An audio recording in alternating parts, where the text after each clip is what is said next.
Welcome to Same Spit, Different Face TV. Well, my opinions is facts, and if you don't like my opinions, you can start your own podcast. And it's free, so don't forget to spit on the like button, the subscribe button, and the notification bell. Welcome to Same Spit, Different Face Podcast, episode 4 by Fairplay 2333. That's at FAIRPLAY_2333 on all platforms. Now, let's get straight to it. Chris Brown and Quavo beef. Now, it's being alleged that at Quavo last show, Chris Brown brought out the whole front row so Quavo wouldn't have any fans. Now, let me tell you why this is genius. Right now, everybody is talking about the fact that, Quavo, Chris Brown, beef, all of this and that, right? But in a week, 2 weeks from now, nobody's going to remember, or majority of the people not going to remember that Quavo show was brought out by Chris Brown. That's why it was empty.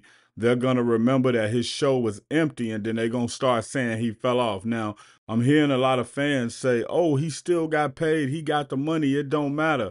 Actually, the venue get the money, and he get whatever his set fee is. The problem with this situation is the optics of it, and the narrative is going to be he fell off. One thing you have to already look at is that, Chris Brown watched him on a rap, and Chris Brown, not even a rapper, he a singer.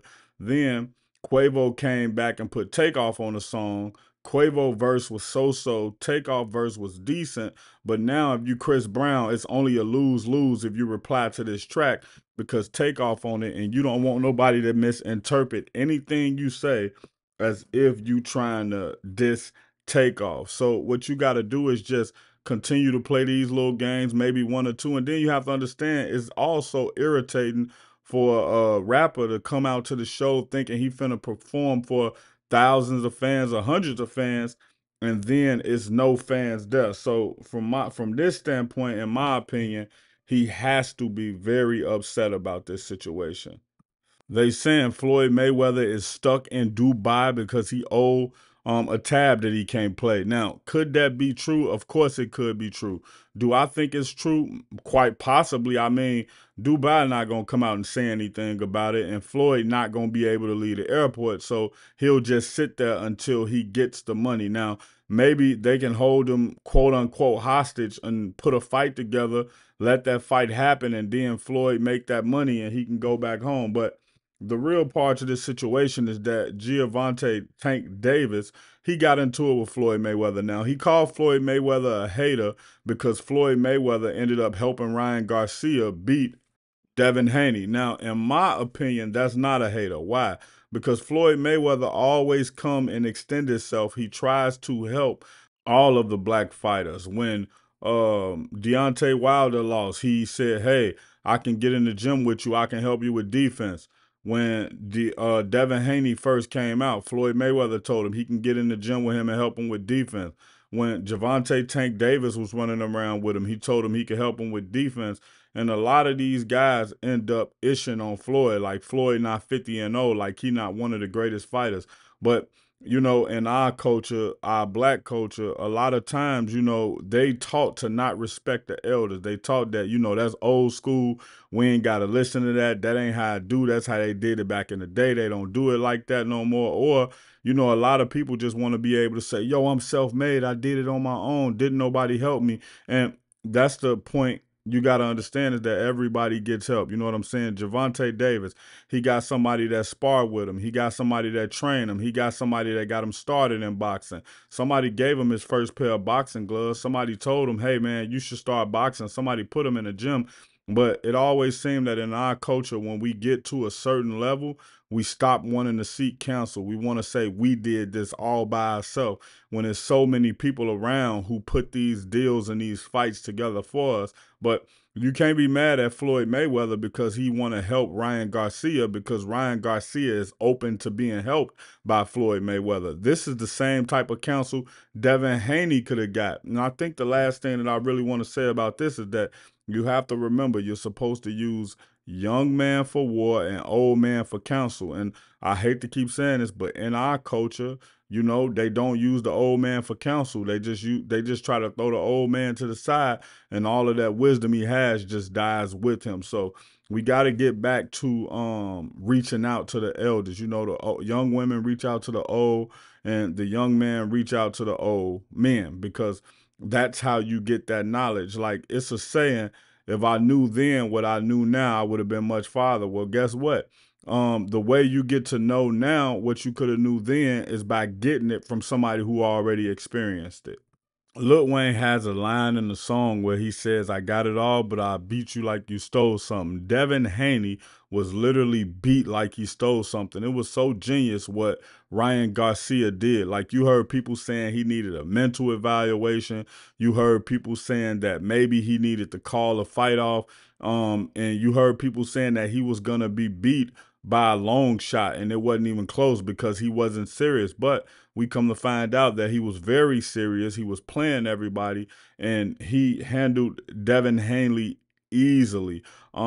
He looked like a deer in the headlights. If y'all ever seen, been on one of those dark roads at night, going through those mountains in Georgia, or maybe going through those mountains in TV, or maybe if y'all was just watching a TV show and y'all seen how them deers just stop as soon as they see the headlights, instead of continuing to run, continuing to push forward.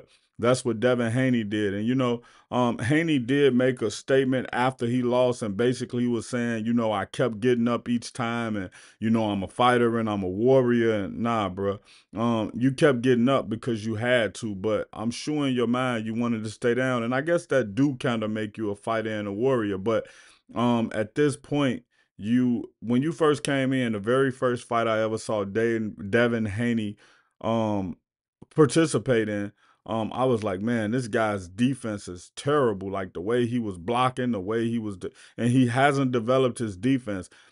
He developed it, but he haven't developed it to the point where he very skilled at it. And if I'm him, I would be spending a ton of time on defense. I would be spending a ton of time on sparring. Haney still holds the belt because Ryan Garcia came in 3 pounds overweight. But for Ryan Garcia, he got a huge payday and he got the win, which allows him to keep fighting big fights and then double back on Haney for the belt at a later time, or maybe even a rematch for the belt. But that's not going to make sense. Haney going to have to go out and fight some people. Haney going to have to actually build up his character. He's not good at performing. He's not good with putting himself out there. A while ago, he tried to do something where he was showing like, oh, I buy these watches for every win I have, you know, trying to take that Floyd Mayweather route. Even when you hear him speak, he speaks in the same cadence as Floyd Mayweather. Well, he lost, and that's where all of that copying Floyd Mayweather has stopped. He got to be a lot more humble now. He got to do it for the community. He got to do it for the kids. He got to do it for his family, and he got to fight his way back to the top. But in my opinion, I don't think he'll ever have that same cachet around his name that he once had, especially after, it's not that he lost, it's how he lost. Now, if he would have lost by decision and it would have been close, a lot of people could have been like, well, we need this fight again right now. But to quote Lil Wayne again, man, he got beat like he stole something. Amanda Seales sat down with Shannon Sharpe to do an interview, and I'm not a fan of her, so I didn't watch the interview. Maybe I'll watch some of the clips a little later, but she ended up going on social media to basically disrespect Shannon Sharpe. I'm not going to read it again. I'm not going to read it on here. Y'all can go find it. But what I didn't really like about it is the fact that, you know, she got a lot of backlash for basically saying she may be autistic. And everybody was saying, you can't just claim that you're autistic because you're a bad person in the way you treat people. Now, if y'all don't remember, Amanda Seales got a lot of backlash a while ago for basically saying that a man allegedly actually assaulted her and allegedly actually harassed her. And this is all alleged, but just Google it and you'll see what's going on with that situation. So once she said that, and it was a black man, a lot of people really stopped messing with her then. And a lot of people were saying that Shannon Sharpe shouldn't have even had her on the show to begin with. But, you know, Uncle Shay Shay, man, he one of them people that just let people have a space to come speak. And it's no in between with him. It's not like, oh, you have to have this stance or you have to be this type of person or do that type of thing. He just let people do their thing. And it came back to bite him this time from her disrespecting him. But I don't think he care, man. She mad, she running up a check. And she basically said that he was dismissive when she brought up the autism claims. But the real reason he's dismissive, and the real reason that everybody else can be dismissive, she's never been diagnosed as autistic. She's never went to the doctor and tried to see if she's autistic. She's never taken any tests. She's never been diagnosed professionally. So for her to say that is really disrespectful to the people who are actually autistic. And I'm not one of those people who kind of be like, you can't say this, you can't say that. But my thing is, she can say what she want, but she can't be upset that, you know, people gonna give her pushback. And she also can't be upset that people don't believe her, especially when she haven't taken the stances to go do so. And it's convenient for her to say this now after she's been so nasty to so many people. Now, the thing about Amanda Seales, she's not going anywhere because she's in all the right circles. You know, Charlmagne pretty fly with her. Issa Rae is pretty fly with her. And that's really all you need when we talking about TV and communication. Those are two of the biggest people. You know, Issa Rae is one of the biggest people when it comes to women in film and directing and writing. And Charlamagne is one of the biggest people when it come to books, when it come to podcasting, when it come to radio, when it come to just iHeartMedia and having that slot. So she's not going anywhere. For those of y'all who think you're going to get her canceled, y'all going to get her pushed out the way, all you got to do is just keep dreaming and open your eyes and see that she's not going nowhere. Now, with Biden saying that TikTok has to be sold within 270 days or shut down, TikTok basically is about to be over. Nope, I'm lying. I don't think it's going to happen. They definitely will sell it, even if they just sell it to a shell company. Now, what is a shell company? You still in control, but you're going to sell it to one of your friends who live in America. You're going to sell it to a company that understands on the back end, we still make all the control. We still get some of the profit, and we're going to give you maybe a percentage of something that's going on in China, or maybe we'll give you some stock in something in China, or maybe we'll give you dual citizenship. Who knows how that will work? But I highly doubt that the Chinese are going to sell this.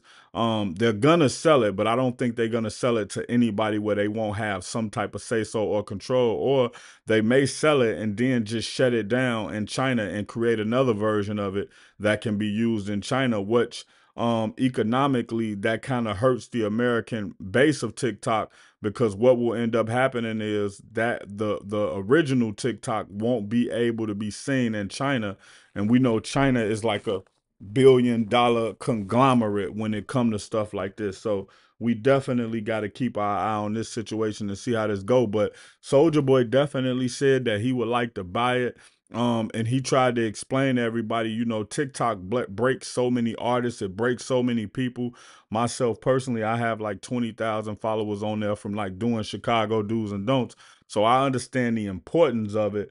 But I think it would be dope if you know, some hip hop people were able to buy it.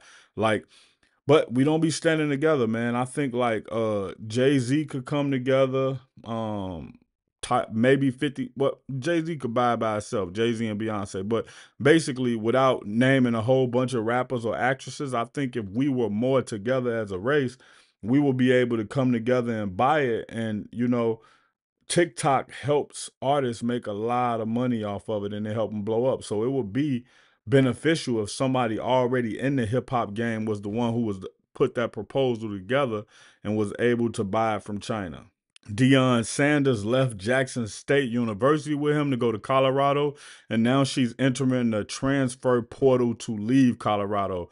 Colorado is not what you think it is. When you down at Jackson State, you get the South, you get Black excellence, you get the culture, you get the band, you get everybody rallying around you. When you get up the Colorado, Boulder, Colorado, if you're not one of those top tier Black players, or if you're not Deion Sanders, you're just another speck of black sand in a white beach, you know?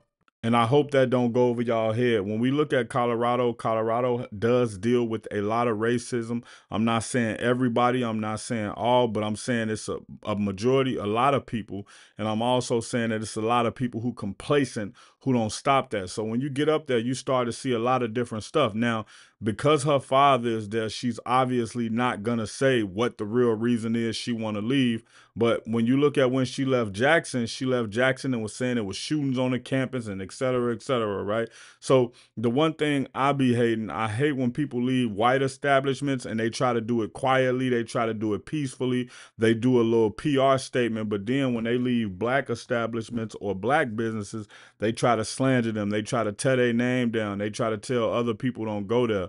But who knows what's gonna come to this? Deion Sanders was upset or is upset because he said that she should have placed herself in a transfer portal until she found a team that she was going to. So right now he feel like it's premature and she don't have another home, but she know for a fact she's gonna be able to go and pursue her athletic aspirations. But hey, that's the Sanders family, man. You know, let them handle their business.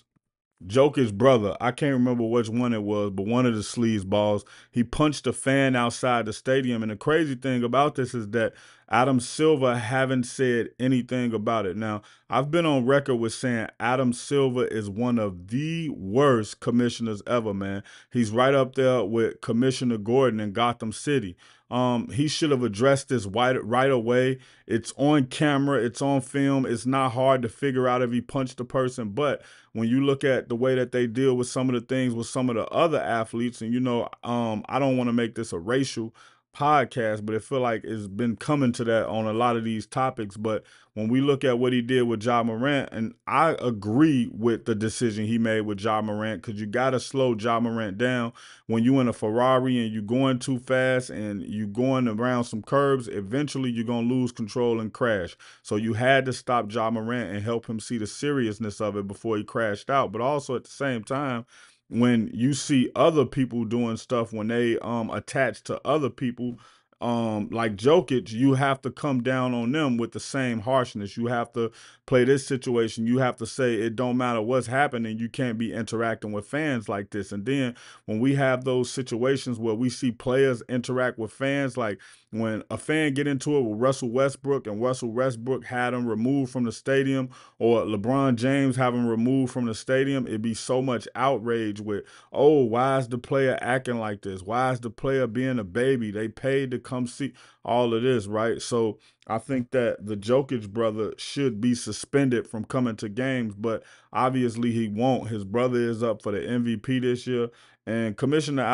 Adam Silver has showed his hand plenty of times, and he'll probably be the commissioner for a little while longer, but I don't like him at all. I think he is the worst commissioner in the history of commissioners. And you have to remember, sports went through a point where they wouldn't let black people play in a league, and I'm saying he's one of the worst commissioners ever. So that says a lot.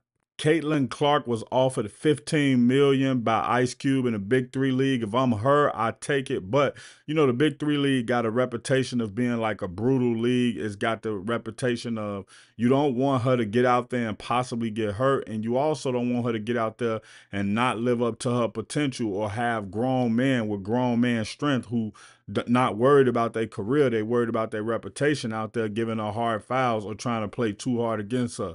And the Fever did exactly what they need her to do. They need her to get in the camp. They need her to get around the team. They need her to get with Aaliyah Boston and start getting some of that camaraderie. Now, if it's me and I'm advising Caitlin, she 1,000% take this $15 million. And also, if I'm advising Caitlin, you don't sign an 8-year deal for $28 million with Nike, and that locks you in for 8 seasons and 3 Olympics. And hopefully they willing to renegotiate with you, but they don't have to. If I'm Caitlin, I'm not signing nowhere less than 3 to 4 years. I mean, no more than 3 to 4 years. And I would have said 3, because now 3, you in your 3rd season, you a solidified star. You done made some all-star games, and now you can hit them over the head. So although this is a this is great for her pockets, it's not great for the advancement of women. Because if you look at it like this, right? If Caitlin Clark is supposed to be the greatest thing to happen to women's basketball since sliced bread, well, she's supposed to be moving the needle not only on the court but off the court. So when we're talking about her moving the needle off the court, she's supposed to have a deal so big that the next person that come behind her can say, yo, she got this, so I want that.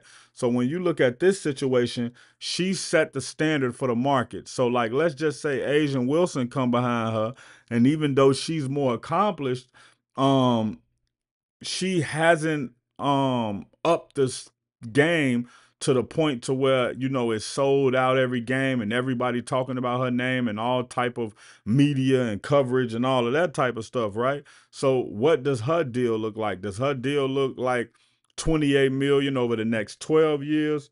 Does her deal look like 4 million over 1 year? Does her deal look like 4 years, 5 million? You never know what it's gonna look like because Caitlyn didn't readjust the market.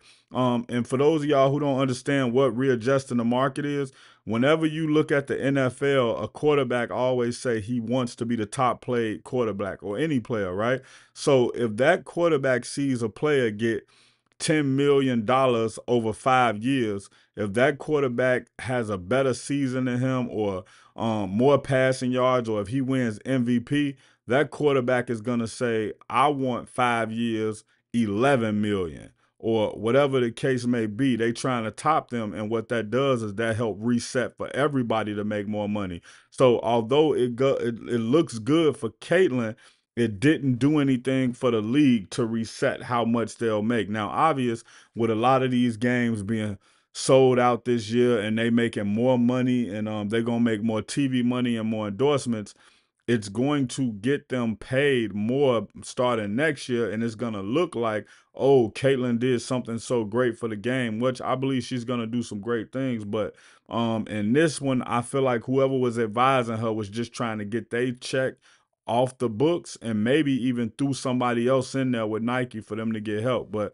who cares? They getting a lot of backlash from Angel Reese Media Day, and who is they? The Chicago Sky. Now, when you look at Caitlyn Media Day, it was a lot of people there. It looked like it was some fans there. It was like in the Fever facility or gym. They were taking pictures. They had photographers there. They had a bunch of logos and merch and stuff that just represented the Fever. It was a great turnout, and it looked amazing for her right now. When you look at the Angel Reese situation, it looked like she was just going to like a practice facility or some gym. Wasn't many people in there. She walked up. It wasn't a lot of fanfare when she walked into the gym. Now, I'll play devil advocate and I'll give y'all two perspectives. One perspective is that although Angel Reese is a huge star and it's because of her personality, and not saying that she can't play, because she can definitely play, but we have to keep in mind that she wasn't the number 3 pick by Chicago. She was the number 7 pick. She was the second person picked by Chicago.